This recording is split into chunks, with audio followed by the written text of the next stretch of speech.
सभी को हर हर महादेव, श्री शिवाय नमस्तुभ्यम। आज ललही छठ है। सभी को हर छठ व्रत में की बहुत बहुत शुभकामनाएं। आइए हम सब मिलके पढ़ते हैं ग्वालिन से जुड़ी यह कथा। ललही छठ या हल छठ यह व्रत संतान की लंबी उम्र की कामना के लिए किया जाता है। ललही छठ को हल षष्ठी भी कहा जाता है। इस दिन महिलाएं सुबह गौरी गणेश की पूजा करती हैं। ललही छठ या हल षष्ठी यह व्रत संतान की लंबी उम्र की कामना के लिए किया जाता है। ललही छठ को हल षष्ठी भी कहा जाता है। इस दिन महिलाएं सुबह गौरी गणेश के साथ कुश की पूजा करती हैं। माताएं बेटे की सलामती की भगवान से कामना करती हैं और व्रत का संकल्प लेती हैं। दोपहर के समय सभी महिलाएं पूजा की थाली लेकर एक जगह जाती हैं और इस व्रत की कथा पढ़ती हैं। छठ माता की पूजा में खिलौने भी रखे जाते हैं। दोपहर को हर छठ महारानी और ग्वालिन वाली कहानी पढ़ी जाती है। इस दिन भगवान श्री कृष्ण के बड़े भाई बलराम का भी जन्म हुआ था, इसलिए इसे हर छठ भी कहते हैं। पौराणिक कथा के अनुसार एक मालकिन गर्भवती थी। उसका प्रसव काल नज़दीक था, लेकिन दूध दही खराब न हो जाए इसलिए वह उसको बेचने चल दी।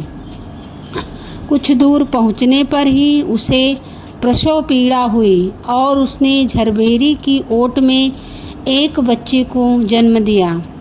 उस दिन हल षष्ठी थी। उस दिन ललही छठ का व्रत था। थोड़ी देर आराम करने के बाद वह बच्चे को वहीं छोड़ दूध दही बेचने चली गई। गाय भैंस का मिला जुला दूध जो वो लोगों को दे रही थी, उसे उसने भैंस का दूध बताया। इस तरह वह गांव वालों को ठग रही थी। तभी एक किसान वहां हल जोतने आया।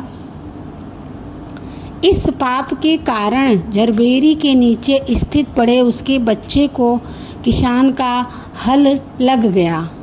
दुखी किसान झरबेरी के कांटों से ही बच्चे के चीरे हुए पेट में टाके लगाए और चला गया। ग्वालिन जब दूध बेचकर लौटी तो बच्चे की ऐसी दशा देखकर उसे अपना सारा पाप याद आ गया। वह सोचने लगी कि यदि मैंने झूठ बोलकर गाय का दूध न बेचा होता और गांव की स्त्रियों का धर्म भ्रष्ट नहीं किया होता तो मेरे बच्चे की यह दशा नहीं होती। अतः मुझे लौटकर सब बातें गांव वालों को बताकर प्रायश्चित करना चाहिए। इसलिए गांव में घूमकर बता दिया कि उसने ठगी की थी। अब वह अपनी इस गलती का प्रायश्चित करना चाहती थी। उसने साथ साथ सभी को यह भी बताया कि इसके लिए उसे क्या सज़ा मिली। उसके सच बोलने पर सभी गांव की महिलाओं ने उसे क्षमा कर दिया और उसे आशीर्वाद भी दिया। बहुत सी स्त्रियों ने क्षमा किया और आशीर्वाद दिया।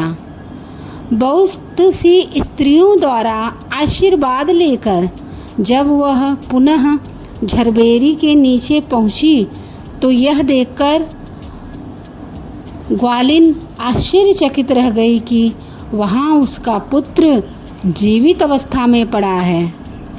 तभी उसने स्वार्थ के लिए झूठ बोलने को ब्रह्मा हत्या के समान समझा और कभी झूठ न बोलने का प्रण लिया।